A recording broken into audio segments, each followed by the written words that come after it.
driving down the road, and by my house, there's a red light. When you go down the red light, I just pulled through, and I was a little bit over the line. Car next to me comes back and rolls down its window. I roll down my window. We look at each other. He looks at me and goes, "Hey, you're just a little bit over the line." In football, we call that offsides. Guys, welcome to Pigskin Frenzy on this wonderful Thursday afternoon.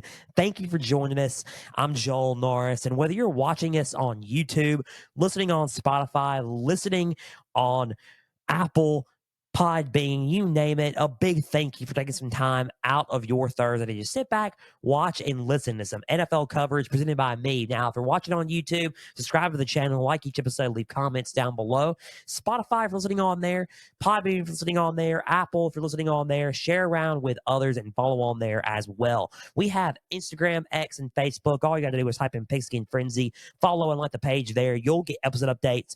You will get news and highlights from across college and NFL football. You will get trivia questions on Instagram stories, as well as all things to date for Pigskin Frenzy. Now, NFL Day today, guys, that was just a joke. You probably didn't even laugh at that joke. That joke did not happen. It was not real. It was just for a gag. But offsides is the theme and what we're going to talk about today. Did Kadarius Toney commit that penalty? Was he offsides? We're going to break it down. We're going to recap week 14. The games I've covered were the Ravens and Rams, Chiefs and Bills, Eagles and Cowboys, and Colts and Bengals. 2 for 2 this week. We're going to break down the NFL recap. You already saw it on the socials. We're going to break down that. We're going to talk about the who's in and who's out for the injury report for Pigskin Frenzy for NFL this week. We're going to preview and predict and look ahead of the games that we're covering for this weekend, including 2 Saturday ones. I'm doing double duty with bowl games and NFL, as well as 2 on Sunday. We're also going to, break down some news out of Foxborough and talk about that. Guys, loaded show. Don't go anywhere. Don't tune out. Keep plugging into Pigskin Frenzy on all platforms. You see it on videos, so subscribe and follow on all platforms.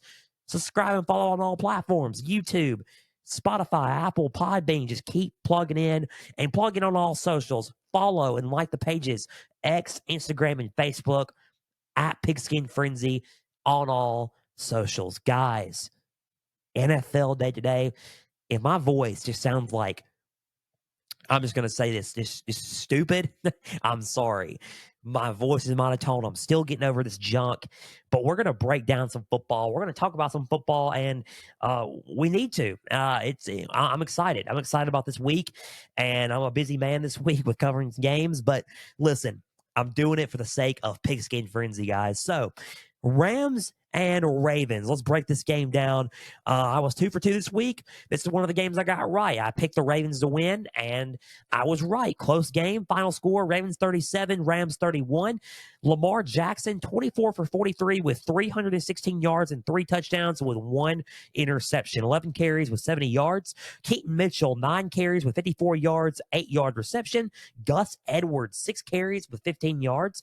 Odell Beckham, 4 receptions with 97 yards and a touchdown. Isaiah Likely, 5 receptions with 83 yards and a touchdown.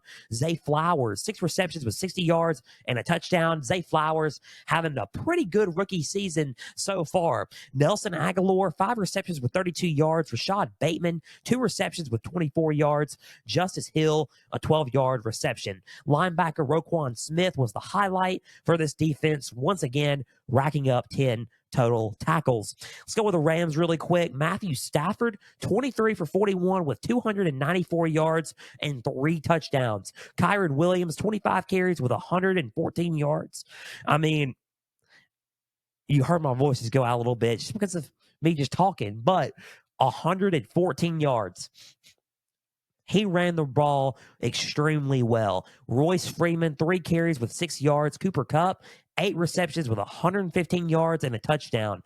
Puka Nacua, 5 receptions with 84 yards and a 6-yard carry. One of the fastest rising stars in the NFL this season is Puka Nacua.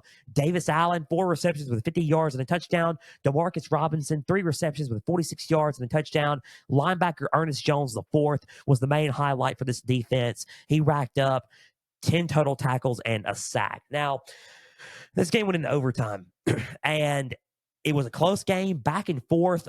Both teams were running the ball extremely well, and it went in overtime. And it was a punt. The Rams punted it, punt return to the house, touchdown Rams. It was electrifying. Shout out to The Rock once again. Punt return, and the Ravens did it, and it was electrifying, and it was uh one of those things where it was like, oh man, everybody rushing the field for the Ravens, and gets a hard fought win. It was a hard fought win. The Rams, to me, this year are a team where, okay, they may not, they either may make the playoffs or they may not make the playoffs, but they're a team that when you look at them and when you see them on offense and on defense, they're not a bad football team. They've just been caught by some one, the schedule and how tough it is, but also some injuries on some aspects. But I think they're playing some tough teams, man. They got a good team. I mean, Matthew Stafford playing some good football. Cooper Kupp, Puka Nacua, Kyron Williams, all those guys are just ballers.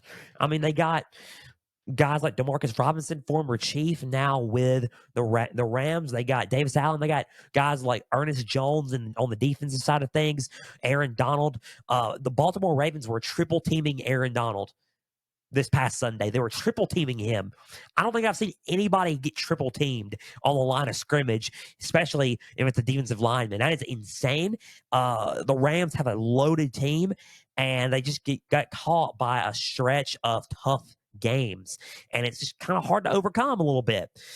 The Rams are a team that won the Super Bowl a couple of years back, and speaking of that, it was in LA.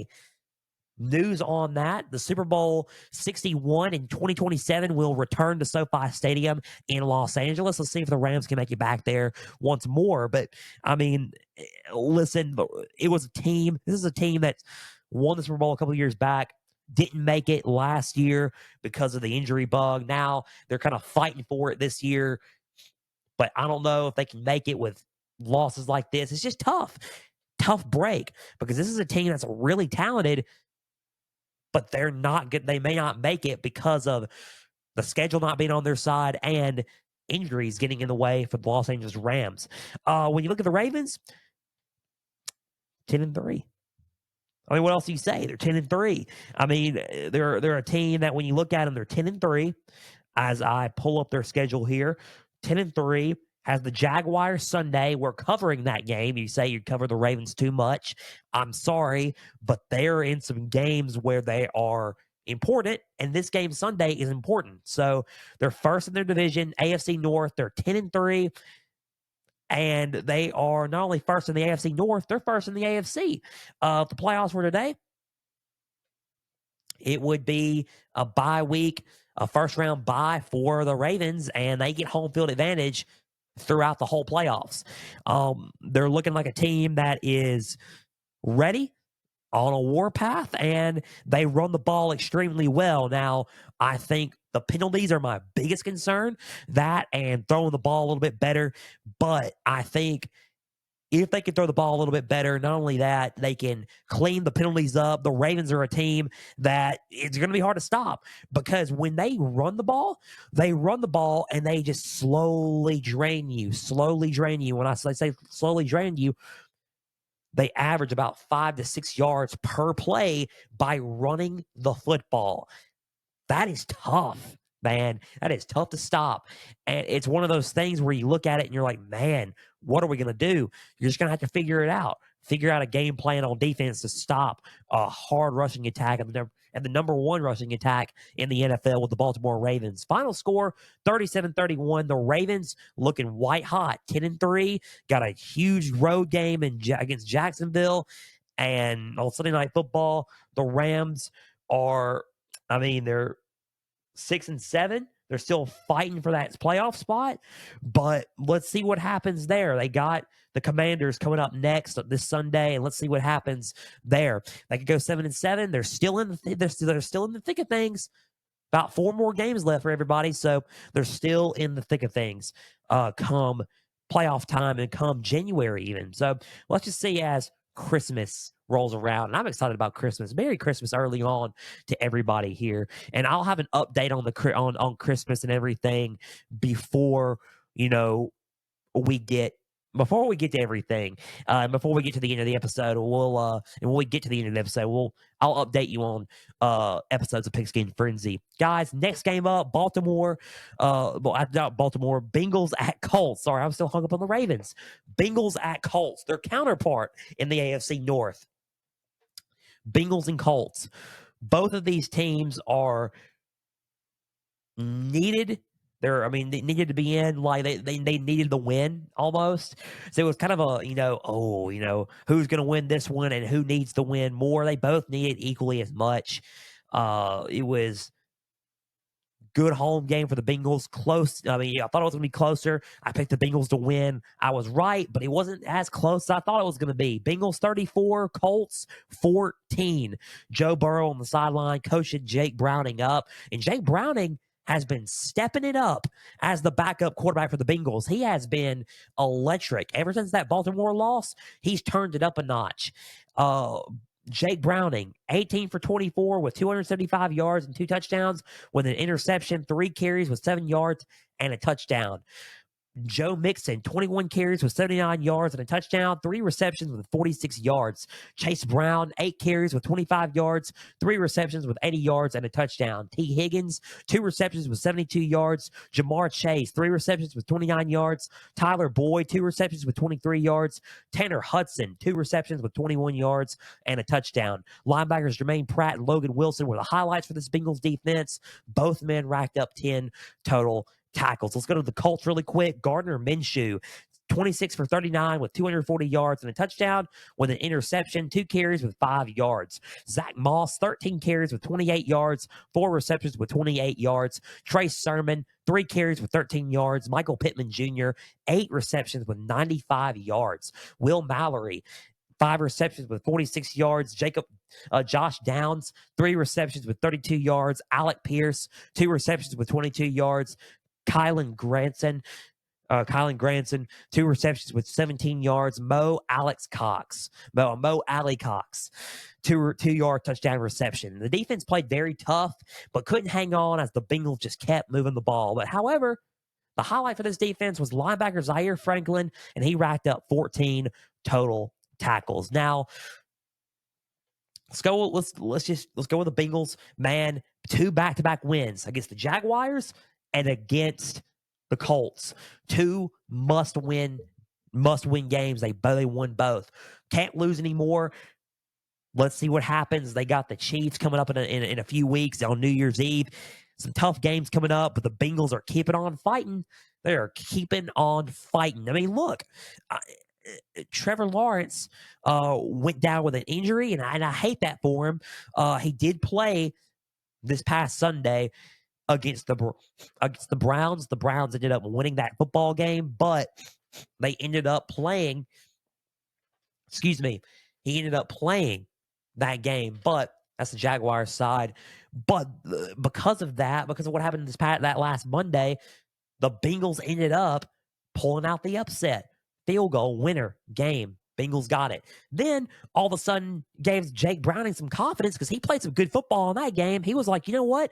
I'm going to go out and play some more football and show everybody that this Bengals team has something worth to fight for, even though we lost our starting quarterback and our star quarterback in Joe Burrow. Joe Burrow, nice guy, by the way. He lended Jake Browning's family. He lended his own box office, his press box suite to Jake Browning's family. And Jake Browning used that box club suite, and they watched him win that game. It was electric.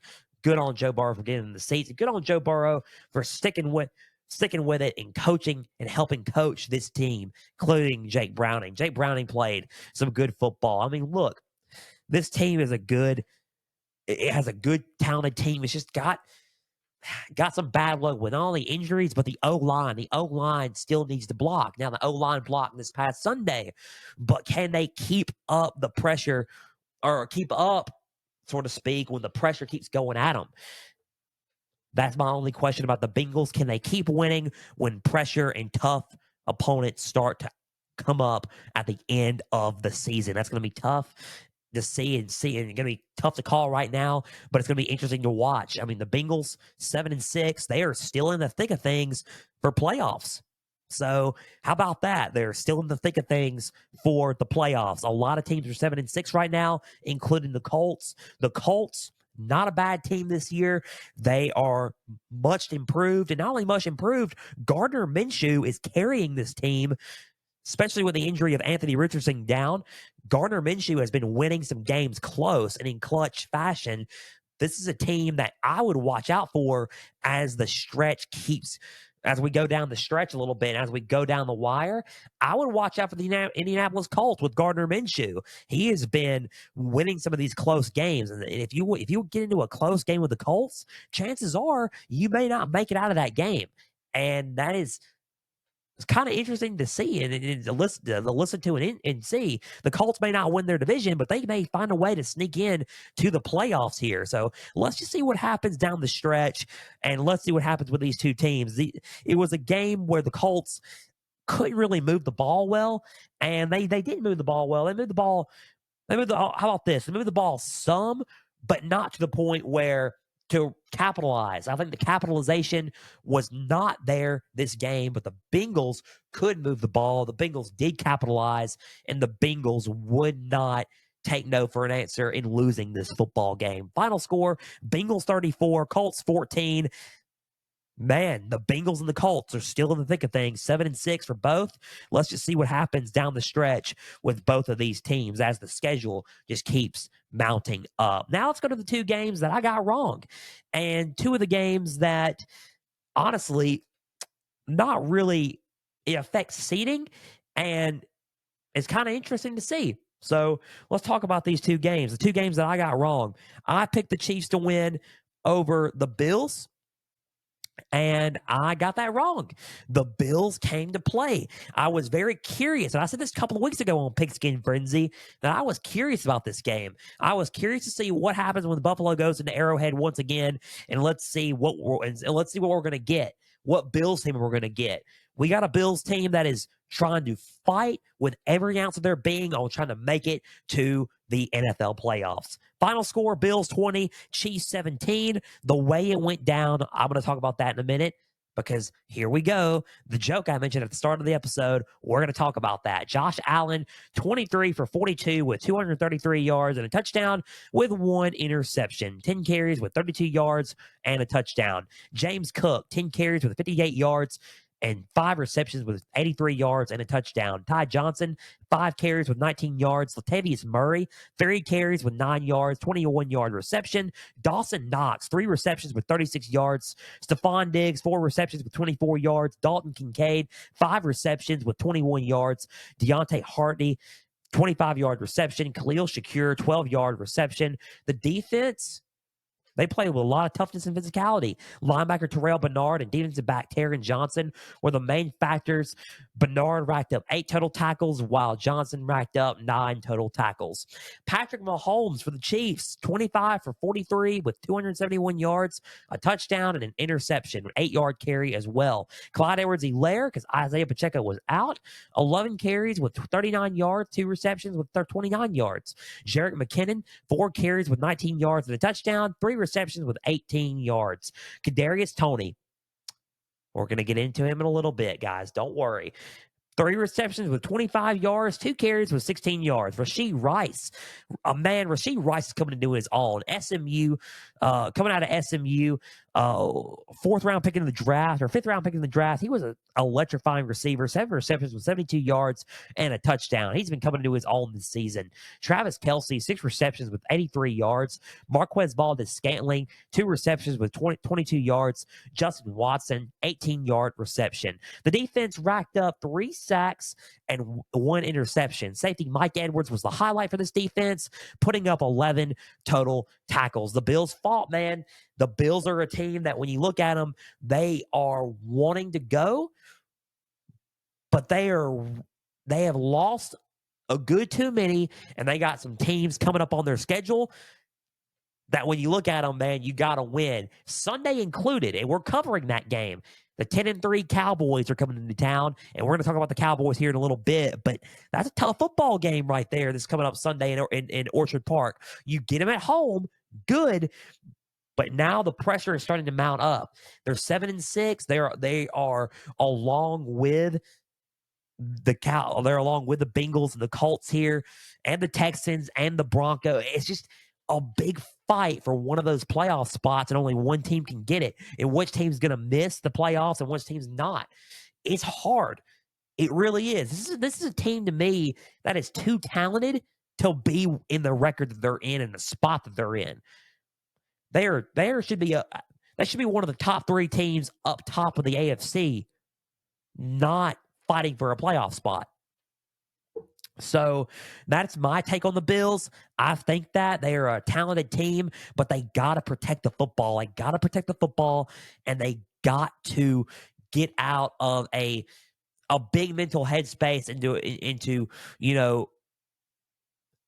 saying, I mean, there's a lot of pressure, and I understand that, but get out of the mental headspace of whatever funk that they're in. I don't know what funk that they're in, but they need to try to get out of it, because and they won. Congratulations. But they need to keep winning and win out to try to make a playoff and make a spot and get a spot in the playoff, because they deserve to be in there with the talent they got. And I think to me, I mean, look at they got. They're 7-6, and they're 5th in total offense in in the NFL.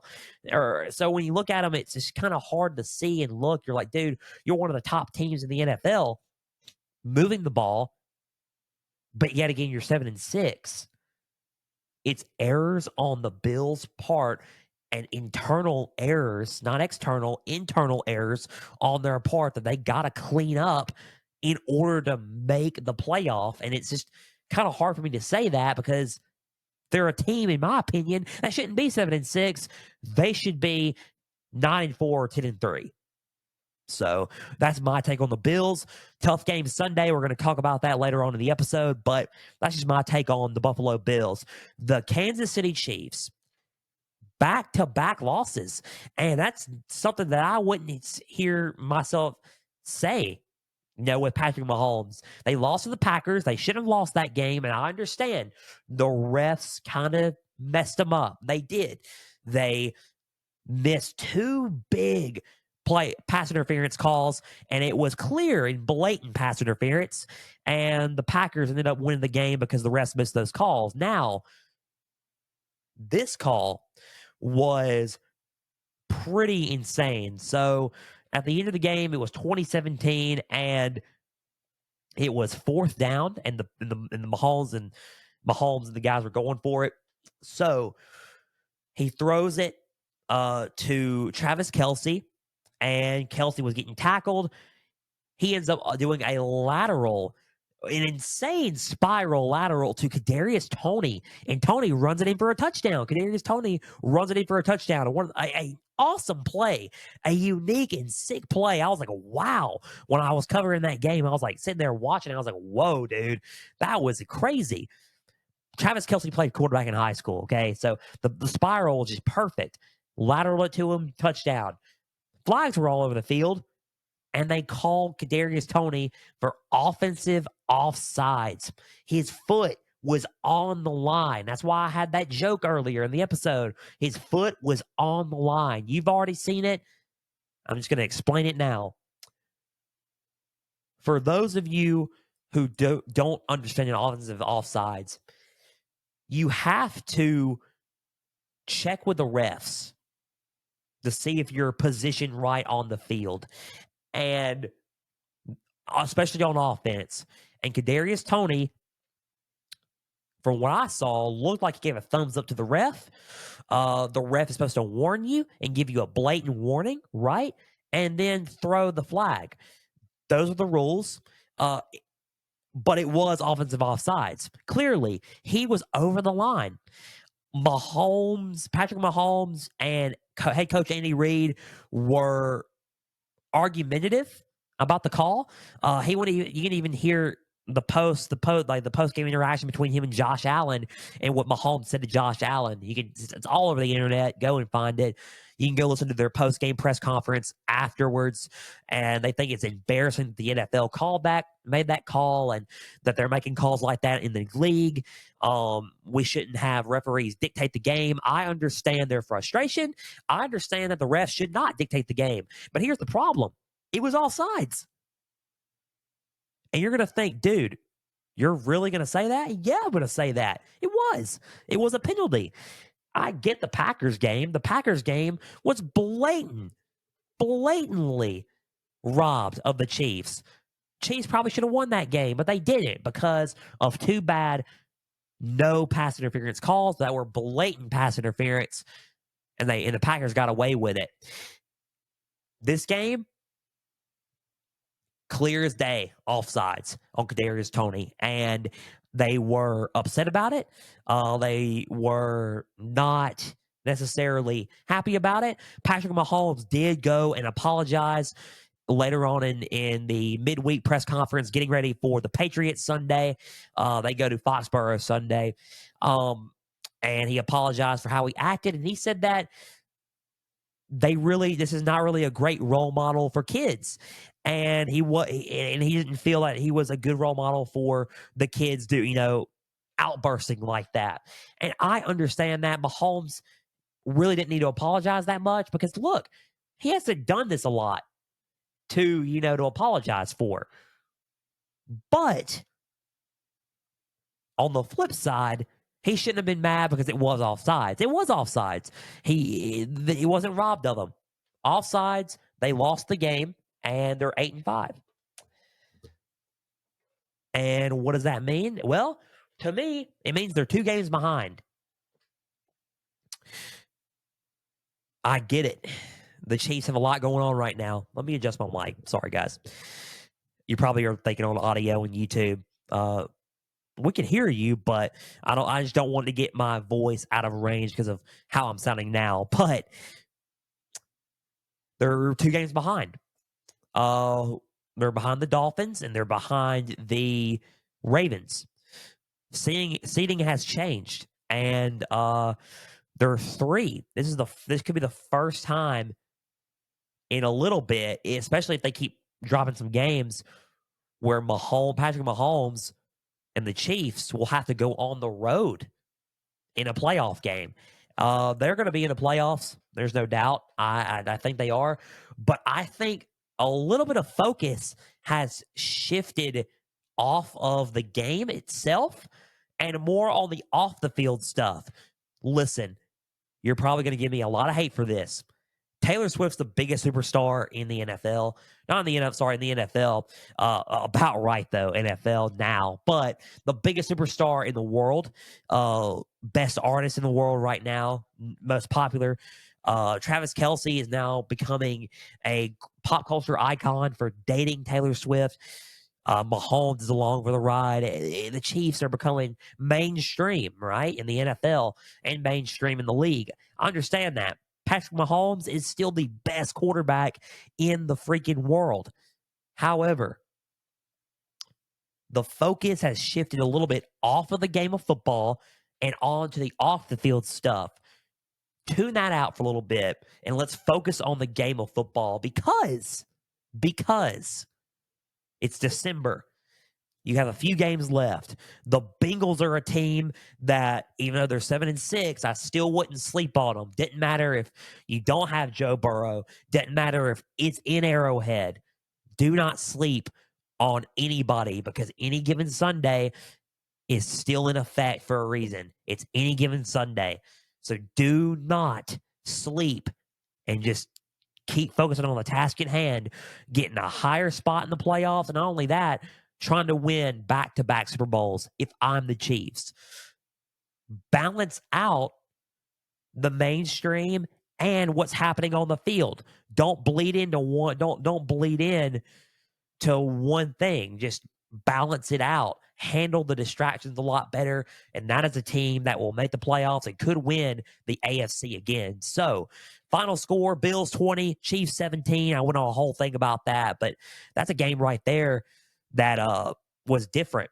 It was offsides, but in my opinion, in my ruling, in my call, in my honest thoughts, it was an offside. So moving on, Cowboys 33, Eagles 13.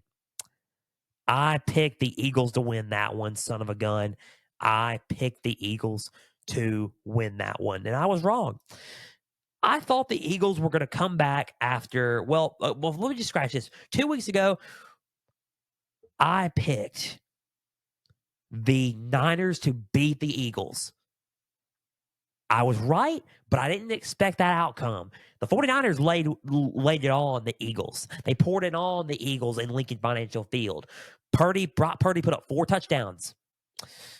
He's second in my vote for MVP right now. He's second in my vote.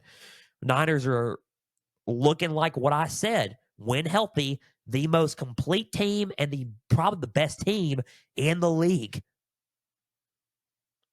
But not far behind are the Dallas Cowboys. And let me tell you something. I don't think I've seen the Cowboys play like this in a while.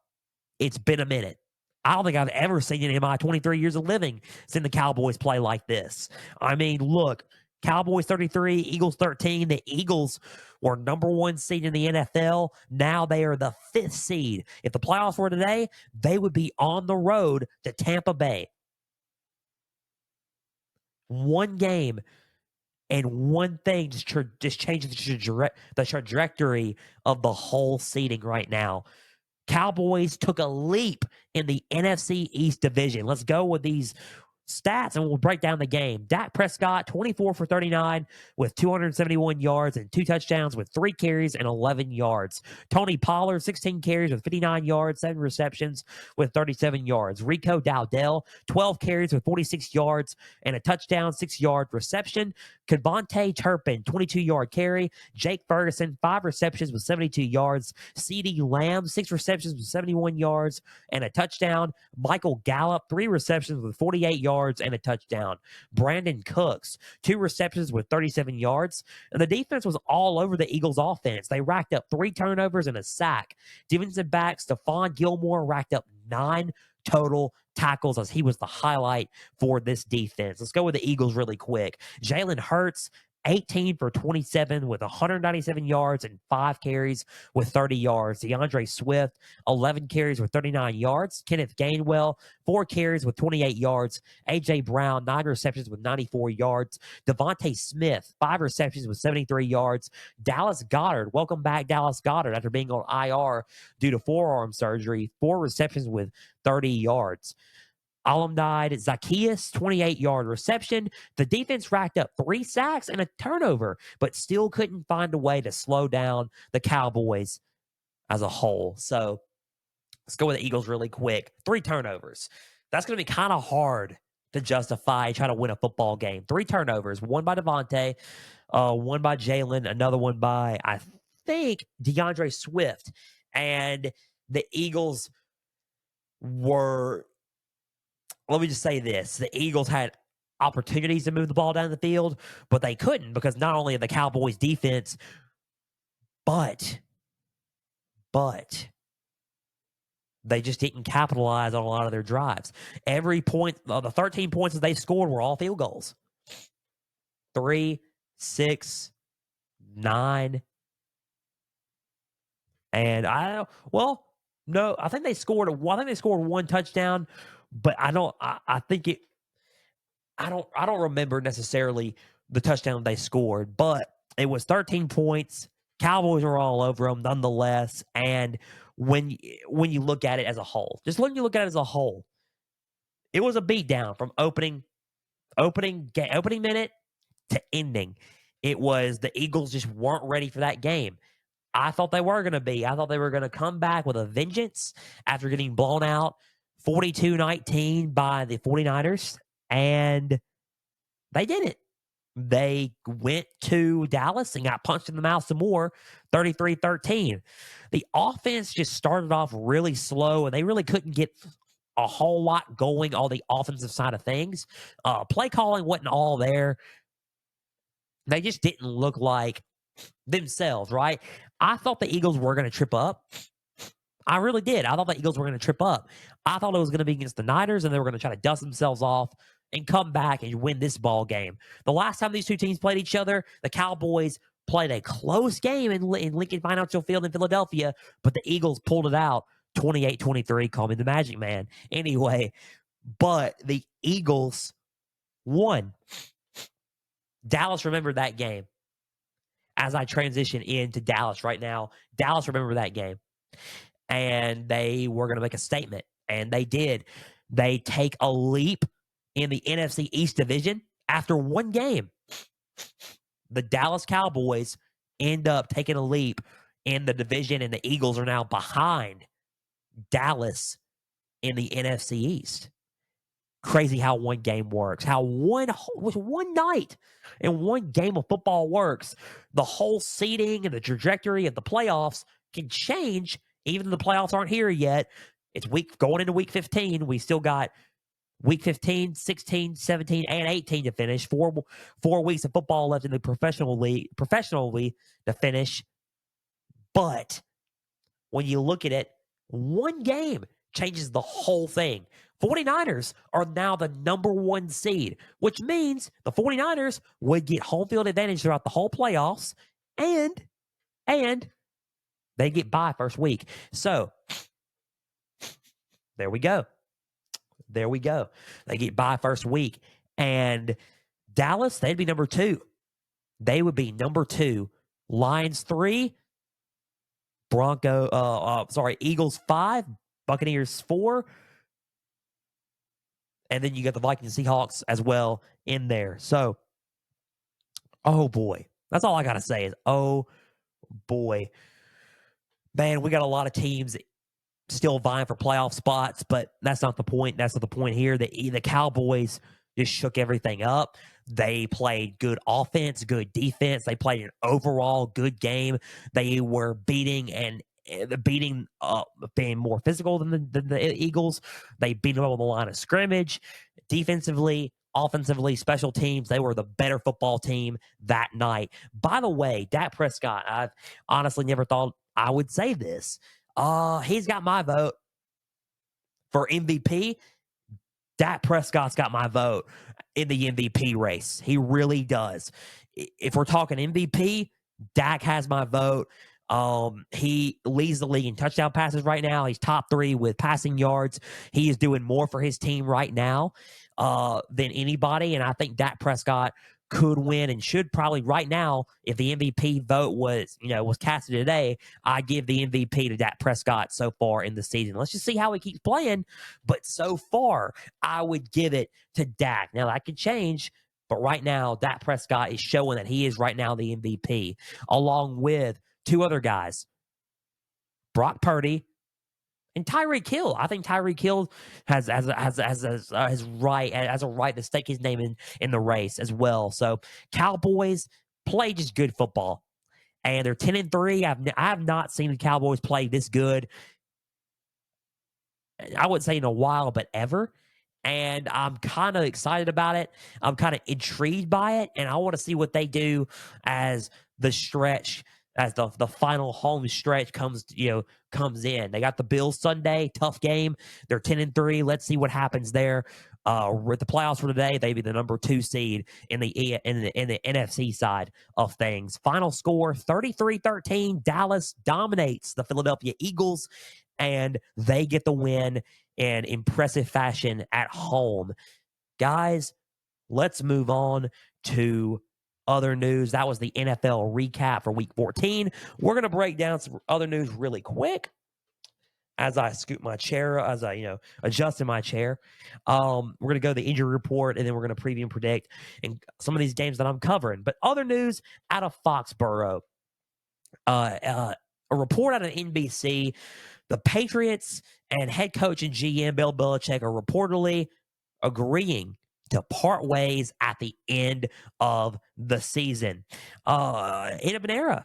And that's all you can say. And I mentioned it a couple of weeks back, that there are some rumors that the Patriots may let him go. I talked about the Patriots a few weeks back and the season that they've been having and what they had to do, I think, in order to kind of move forward, if that made sense.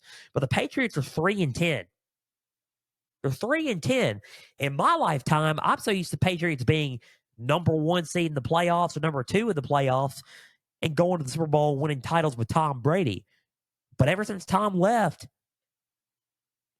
you can see me on YouTube, on audio, just picture my hand like a ship sinking. Okay. And that's what the Patriots are doing. The ship is sinking.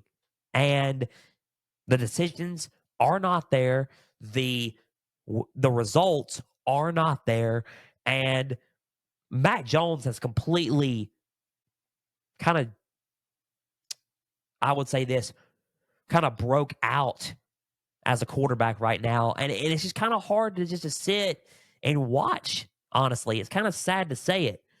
But for the job and for Bill Belichick, there's been rumors of him leaving.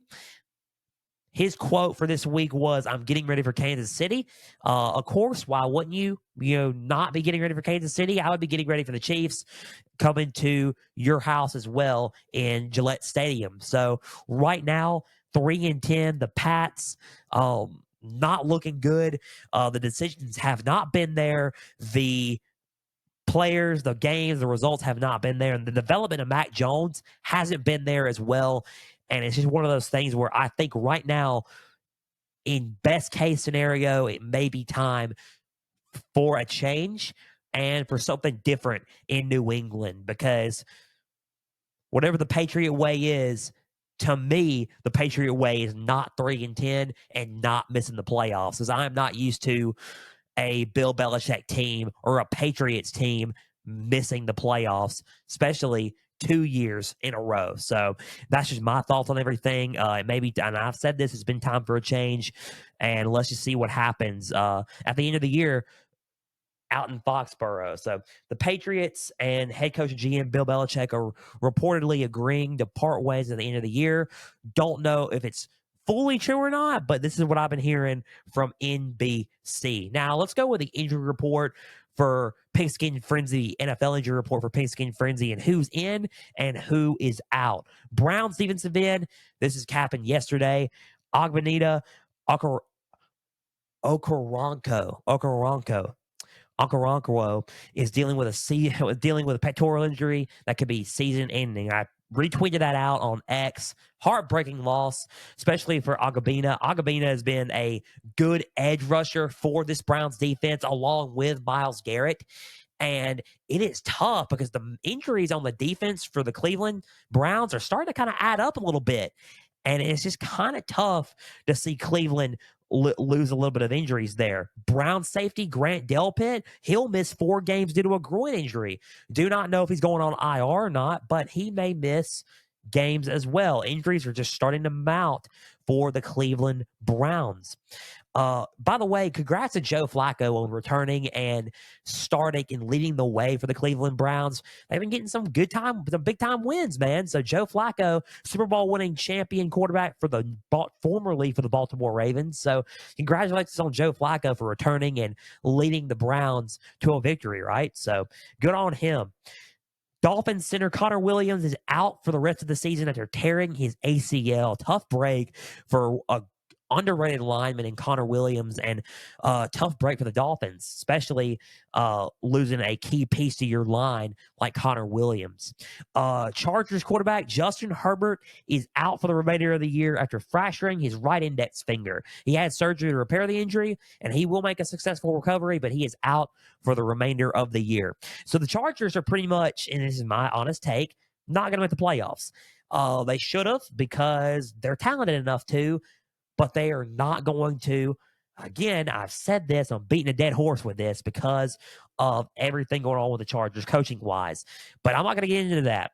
Prayers and thoughts, and we wish Chargers quarterback Justin Herbert, not Justin quarterback. My words are getting mixed up. Quarterback Justin Herbert a speedy recovery, and we wish him the best as he gets ready for the offseason and gets prepared for next year. So hopefully everything goes well for him. Chargers wide receiver Keenan Allen will not play tonight versus the Raiders due to a heel injury. Tough break for the Chargers there, losing your star wide receiver for the game, and you're got to find somebody else to throw to. Quentin Johnson could be an option if you're the Los Angeles Chargers against the Las Vegas Raiders tonight. Speaking of the Raiders running back Josh Jacobs is questionable to play tonight due to a knee injury. I will have a update to see if Raiders running back Josh Jacobs will play tonight. I will just I'll just keep you posted on X, and just stay tuned on my X account for Pigskin Frenzy for updates on Josh Jacobs. Dolphins wide receiver Tyreek Hill is listed as day-to-day after injuring his ankle in Monday's game versus the Titans. He injured it. He came out of the game and then went back into the game, then came out of the game again, then went back in, and then finally just was questionable to return and didn't return after that. So he's listed as day-to-day. He injured his ankle, but he's more trending towards playing, which is good news for the Dolphins. You don't want to lose your star receiver like Tyreek Hill and miss him coming up Sunday, especially after losing a tough one to the Titans. Bengals wide receivers Jamar Chase and Tyler Boyd were both limited in practice on Wednesday due to ankle injuries. But what I'm hearing is Jamar Chase is leaning towards playing Sunday, and it shouldn't really take a lot from his playing time. So, as we continue, last but not least on the injury report, Vikings wide receiver Justin Jefferson returned from IR, but he also left the game versus the Raiders this past Sunday due to his chest injury. He was taken to the hospital where everything came back normal. Good news there. Came back normal, and he only has a chest bruise, and he announced that he will play Saturday versus the Bengals. So good on Justin Jefferson. He will play, he will suit up, and everything's fine with Justin Jefferson. So thoughts and prayers to everybody going out on this list. Hope everybody makes a speedy recovery, and don't really like doing the injury list, but it's needed because you want to see who's out, especially for fantasy football purposes, guys, to set your lineups accordingly, especially as we get down to the playoffs and championship weekends for fantasy. It's key and to check your lineups and see who's injured and who is not injured. So let's preview and predict some of these ball games I'm covering.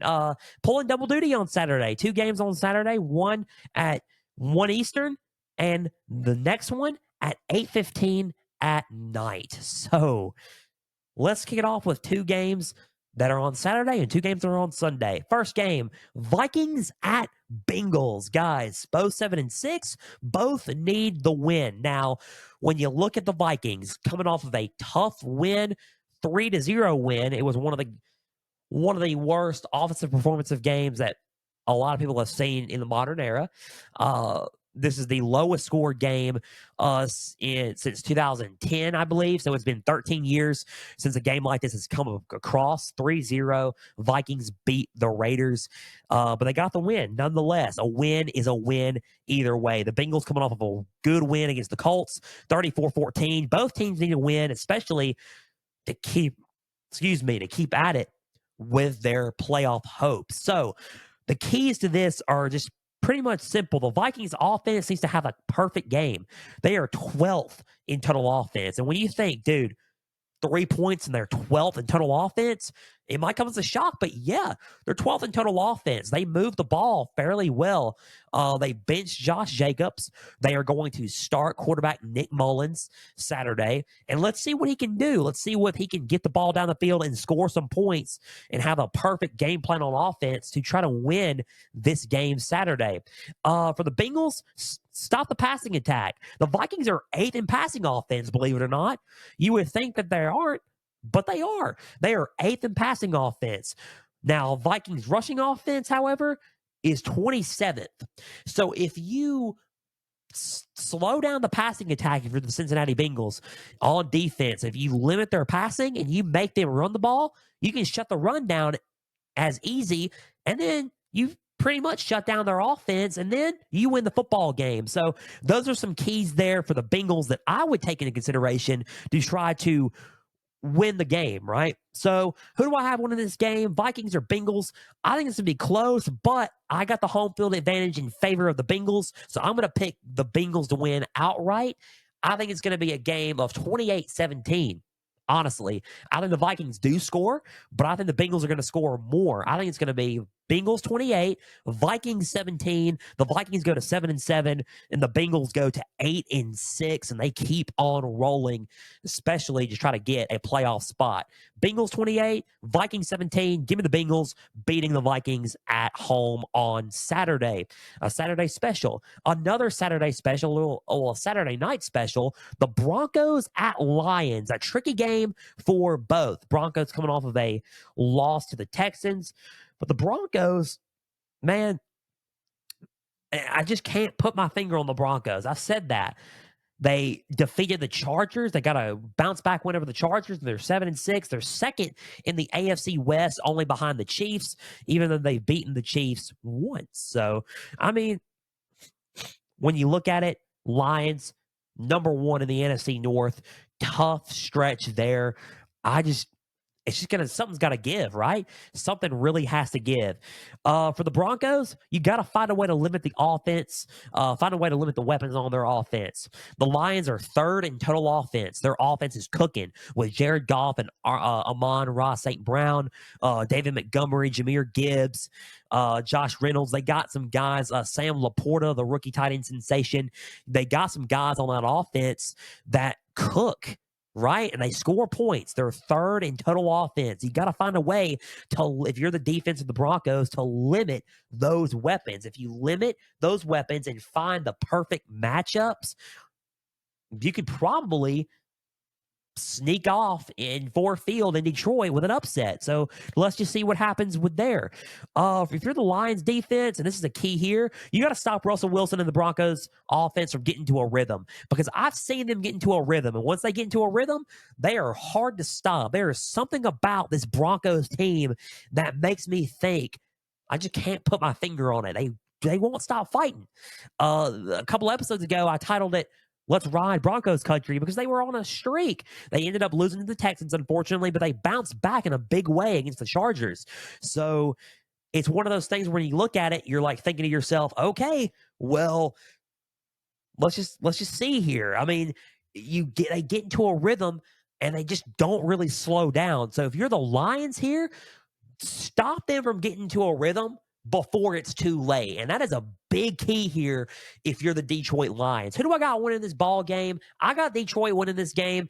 I think the Lions are going to win close, but I think the Detroit Lions do enough with their third offense in the league, and they pull it out. Lions get them 31-24. Lions 31, Broncos 24. Broncos go to 7-7, and the Lions go to 10-4 with a high chance now at making the playoffs for the first time in a very long time.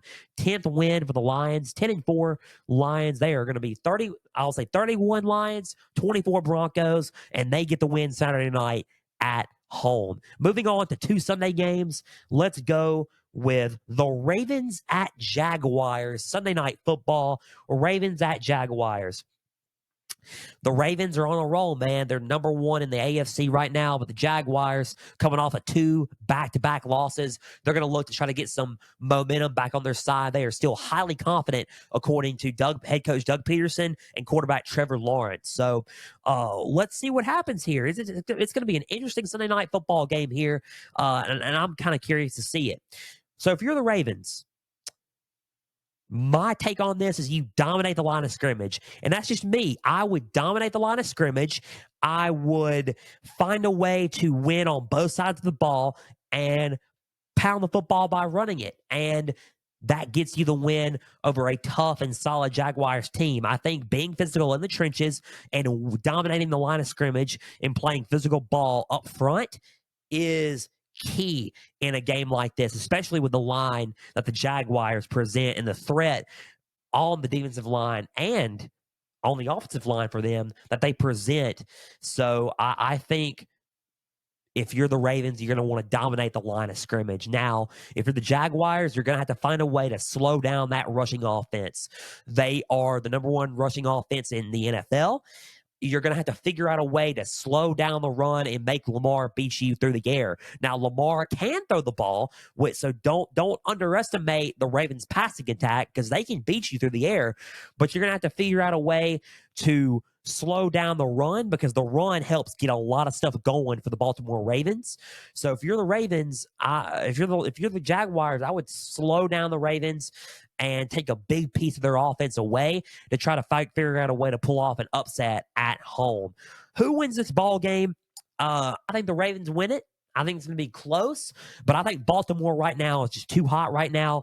And they're not showing any signs of slowing down. The Ravens get another win, their 11th win of the year, and they beat the Jaguars on the road. Score of 34-24, 10-point win. The Ravens 34, Jaguars 24, and they beat the Jaguars 34-24. Ravens go to 11-3, and the Jaguars go to 8-6 on Sunday Night Football. Now, last game before we conclude today's episode of Pigskin Frenzy, Cowboys at Bills Sunday afternoon. Cowboys 10-3, Bills 7-6. They're going into Orchard Park, and this is a tricky game for both. The Cowboys can't afford to lose it. The Bills cannot afford to lose this one. The Bills are in each game, they're kind of in a must win. They kind of put themselves in that position. But here we are. Here we are. If the Bills have a big key here because they are facing a tough Dallas Cowboys team coming into Orchard Park in New York. Protect the football and find a way to move the ball consistently on the Cowboys defense. The Bills are 5th in total offense and the Cowboys are 3rd in total defense. So for a 7-6 team and, for a 10-3 team, these two offenses and defenses are top 5. The Bills are top 5 offense, and they're a 7-6 football team. Do not underestimate the Bills. They got the talent, and they are still the Buffalo Bills. They are still a good, solid football team. They just have some errors internally that they need to correct. I'm looking up right now, honestly, the weather in Orchard Park for Sunday. The weather's fine. It's just going to be a little bit cold. I thought it was going to snow for some reason, but I just wanted to check the weather report and see what's going to happen on that game. But for the Cowboys, the Bills 5th in total offense, Cowboys 3rd in total defense. For the Bills, what they need, or for the Cowboys, what they need to do is force Josh Allen to turn the ball over. Force Josh Allen to turn the ball over. And what I mean by that is he is tied for 17th for most turnovers in the league. He's a top 5 quarterback, but he's tied for 17th, tied for most turnovers in the league with 17 turnovers in the league. On top, he is tied with Josh Dobbs currently. That's rough. And he's a top 5 quarterback. And that's what hurts me about it. That is what hurts me about it. Top 5 quarterback in the league, Josh Allen, tied for most turnovers with 17. You got to force Josh Allen to turn the ball over a little bit, probably more than once, maybe about 2 or 3 times should do the trick.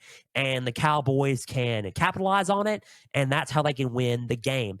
Who do I have winning this ball game? It's going to be close, and I think it's going to be closer than the experts predict. Unfortunately, I don't see the Bills escaping this one. I hate to say it because the Bills need the win, but I just don't see them getting the win at home against a really tough and white-hot Cowboys team right now. Give me the Cowboys over the Bills. I think the Cowboys win it and go to 11-3, and the Bills go to 7-7. The Cowboys 24, Bills 17. Cowboys 24, Bills 17. It's going to be close, but I think the Cowboys win 24-17 and get the win over the Bills on the road to go to 11-3, and the Bills fall to 7-7. That concludes today's episode of Pigskin Frenzy, guys.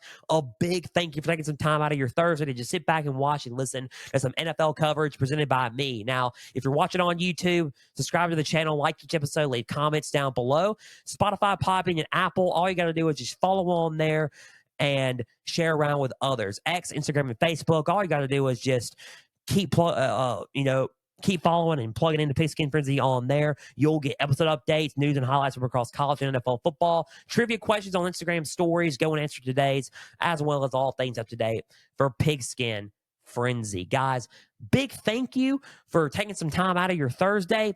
Episode updates. I said I was going to get to it. Episode updates for December 19th coming up this Tuesday, and for next Thursday, there will be normal week, normal episodes. December 19th, we are going to predict bowl games, including the New Year's Six Bowls and the college football playoff. We're going to break those games down early, 2 weeks in advance, because on December 26th, I will not be at the set. I will be with my family celebrating Christmas time with my family, and I will be back in Brandon, Mississippi for celebrating, what's going to be hopefully a wonderful Christmas. So on the 26th, no Pigskin Frenzy episode on the 26th.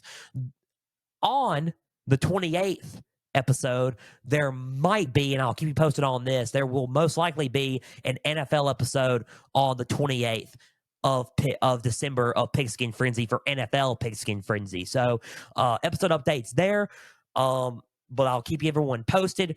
But Tuesday, we will see you then for a college edition of Pigskin Frenzy as we preview and predict and look ahead to the college football playoff. And we will break down the coverage of the college football playoff coming up in a couple of weeks on New Year's Day. Guys, for everybody out there, I'm Joel Norris signing off, and we will see you Tuesday when we break down college football playoffs. And for everybody out there, stay the course.